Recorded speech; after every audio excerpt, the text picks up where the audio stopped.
السلام علیکم ورحمۃ اللہ وبرکاتہ۔ پیارے بچوں، ہم نے کل ڈرامہ کے بارے میں پڑھا ہے۔ ڈرامہ جو کہ شوکت احمد تھانوی صاحب نے لکھا ہے، اب انہوں نے اسی پہ ایک موضوع بنایا ہے جس کا نام ہے لاٹری کا ٹکٹ۔ کیا نام ہے اس کا؟ لاٹری کا ٹکٹ۔ لاٹری کا ٹکٹ، اس ڈرامے کا موضوع خیالی پلاؤ پکانا ہے۔ جو چیز حاصل نہیں ہوئی ہو اس کے حاصل ہونے کا بے بنیاد یقین کر کے بے مقصد خوشی منانا۔ اپنی آرزو کی تکمیل کے لیے منصوبے بنانا ہرگز صحیح بات نہیں ہے۔ پیارے بچوں، ہم اب اسی کا خلاصہ میں آپ کو اب دکھانا چاہتی ہوں کہ لاٹری کا ٹکٹ جو ہے اس کا پورا خلاصہ۔ منشی جی جو کہ اس میں ایک کردار ہے اور ان کی بیوی جو ہے اور ساتھ میں سلیم بھی، 3 کردار ہے اس میں لاٹری کے ٹکٹ میں۔ منشی جی اپنی بیوی سے کہتے ہیں کہ تمہیں معلوم نہیں کہ آج 17 تاریخ ہے، آج کے دن ہی لاٹری کا تار آئے گا، تم جاؤ اور لاٹری ٹکٹ اندر سے لے کر آؤ۔ بیوی ٹکٹ نکال دیتی ہے۔ اسی وقت سلیم گھر میں داخل ہوتا ہے۔ منشی جی سلیم سے پوچھتے ہیں کہ تم نے راستے میں کوئی آدمی لال بائیسکل پر سوار دیکھا؟ سلیم نے جواب دیا، میں نے کوئی آدمی نہیں دیکھا۔ کیوں، خیریت تو ہے؟ یہ سلیم پوچھتے ہیں واپسی۔ منشی جی نے کہا کہ ہمیں ایک تار کا انتظار ہے۔ اس نے مزید کہا کہ کیا تم نے زرد باغ کے چوراہے کے قریب لال رنگ کی 2 منزلیں کوٹھی دیکھی ہے؟ سلیم نے جواب دیا کہ ہاں، وہ کوٹھی تو بک رہی ہے، یعنی وہ آدمی وہاں سے اس کو بیچ رہے ہیں۔ کس کو؟ کوٹھی کو۔ منشی جی نے کہا، میں خریدنا چاہتا ہوں کوٹھی کو۔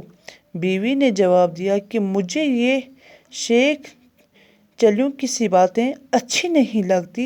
کوٹھی خریدنے کے لیے تم روپیہ کہاں سے لاؤ گے؟ ابھی منشی جی کے پاس کوئی پیسہ نہیں ہے، ابھی یہ لاٹری کے ٹکٹ کا انتظار کرتا ہے، اسی سلسلے میں یہ خیالی پلاؤ کھا رہے ہیں۔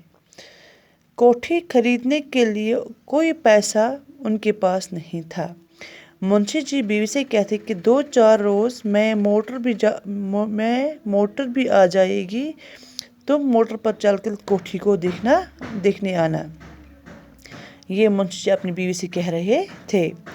بیوی نے جواب دیا، موٹر نہیں، ہوائی جہاز پر۔ سلیم نے پوچھا، کیا سچ مچ کہ سڑکوں پہ چلنے والی موٹر؟ منشی نے ہاں میں جواب دیا اور کہا کہ روپیہ تو خدا چھپڑ پھاڑ کے دیتا ہے۔ پچھلے سال تک کلوا کو کون جانتا تھا، مگر اب وہ سیٹھ کو مل بنا ہوا ہے، کیا ہم اس سے بھی گزر گئے؟ یہ کون کہہ رہے تھے؟ منشی جی اپنی بیوی سے۔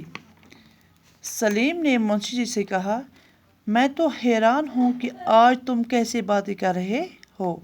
منشی جی نے کہا کہ میں نے لاٹری کا ٹکٹ لیا ہے، میرے ذہن میں انعام پانے کے لیے بعد کی تمام اسکیم موجود ہے تاکہ اس وقت کچھ سوچنا نہ پڑے، یعنی کہ سب کچھ یہ پہلے ہی سوچ رہے تھے کہ ان کے پاس جب پیسے آئیں گے، پہلے یہ کوٹھی خریدیں گے۔